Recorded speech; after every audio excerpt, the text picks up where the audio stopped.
renaming a locality. BJP has announced that Delhi's Mohammadpur will now be called Madhavpuram. Madhavpuram. So very, very clear that BJP's Delhi State Unit President Adesh Gupta, who went there, and then he came to the Republic Studios and made it clear that it's not only one, but 40 places. 40 places which the BJP is looking at to change the name of.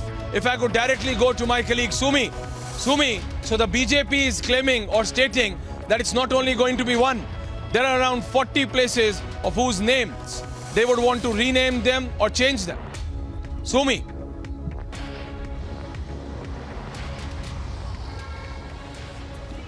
Yes, absolutely. And this was the primary request of the Munirka councillor Bhagat Singh Tokas. In fact, he had placed this request that Mohammadpur, which falls in the Munirka area, which falls in the Munirka village, has majority of Hindus, and which is why it is only apt for the area to have a Hindu name and to be Mohammadpur, to be Madhavpur, changed from Mohammadpur. And in fact, he further went on to the Delhi BJP with the same request. And Adesh Gupta also, as you clearly pointed out, made it very, very clear that apart from Mohammadpur, there are 39 areas more where the names will be changed. And in fact, such requests go to the naming committee, and after placing such requests in the naming committee that has again been formed by the Bharatiya Janata Party, these requests go to the standing committee, and that's when a call is taken by the standing committee, and then the civic body take the call. And after there was a bomb scare day before yesterday, that was reported from Mohammadpur and now Madhavpur. And in fact, back then also because what are the common people living in this locality saying? That is also very, very important, Sumi, because politics will be played. We are sure we have the Aam Aadmi Party leader speaking to us, Saurabh Bharadwaj, claiming that it's nothing. But then again, communal politics being played by the BJP.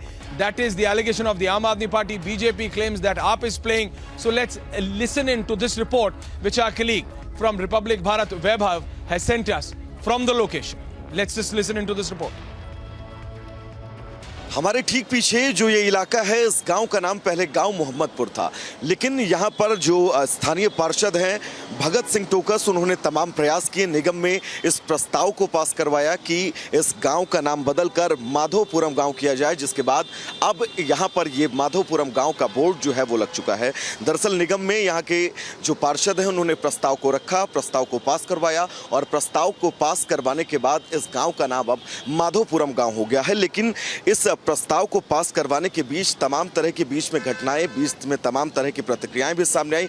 हमारी ठीक दाहिनी तरफ वो park है जहां पर एक hand grenade मिला, उस हैंड ग्रेनेड को फिलहाल कब्जे में ले लिया गया है। कहा यह जा रहा है कि उस हैंड ग्रेनेड पर मोर्चा लगा हुआ था, वो पुराना हैंड ग्रेनेड था, और इसके ठीक पार्क के पीछे जो भगत सिंह टोकस हैं, जो यहाँ के स्थानीय पार्षद हैं, उनके घर के पास भी बम बरामद किया गया, जिसके बाद जो बीजेपी के दिल्ली प्रदेश अध्यक्ष हैं उन्होंने तमाम तरह के आरोप दिल्ली सरकार पर लगाए। उन्होंने कहा कि बांग्लादेशी रोहिंग्या की एक और करतूत सामने आई है।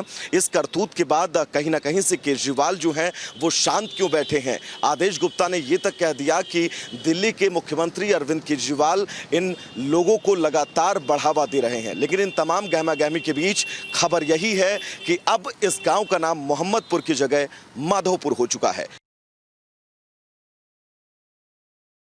पिछले वर्ष जो है हमारे गांव के अंदर पंचायत हुई थी, और गांव के सभी लोगों का एक सामूहिक निर्णय था कि जिस प्रकार से उत्तर प्रदेश के माननीय मुख्यमंत्री जी ने वहां के नामों का परिवर्तन करके और वहां की संस्कृति को वापस लौटाया है, तो हमारे जो बुजुर्ग हैं उनको भी ये था कि भाई जो प्राचीन काल में मुगलों ने दिल्ली देहात के गाँव के नाम जबरन बदले थे, हमारी भी संस्कृति जो है वापस आनी चाहिए। तो उसी के नियमित जो है मैंने निगम में जोनल कमेटी में, फिर उसके बाद स्टैंडिंग नेमिंग कमेटी, उसके बाद हाउस से पास करके पूरा तैयार करके 9 दिसंबर को जो है दिल्ली सरकार को फाइल 9 दिसंबर 2021 को वो फाइल चली गई। उसके पश्चात जो है हम लोग जो है वेट कर रहे थे कि शायद दिल्ली के मुख्यमंत्री जब भी प्रेस कॉन्फ्रेंस करते हैं और वो अपने पीछे शहीद आजम भगत सिंह का फोटो भी लगाते हैं और इनकलाब जिंदाबाद बोलते हैं, तो हमें ये लग रहा था कि कहीं ना कहीं वो भी देशभक्त हैं। 75वें अमृत महोत्सव के अंदर हम आज़ादी का अमृत महोत्सव मना रहे हैं, तो शायद केजरीवाल जी जो हैं इस पर संज्ञान लेंगे।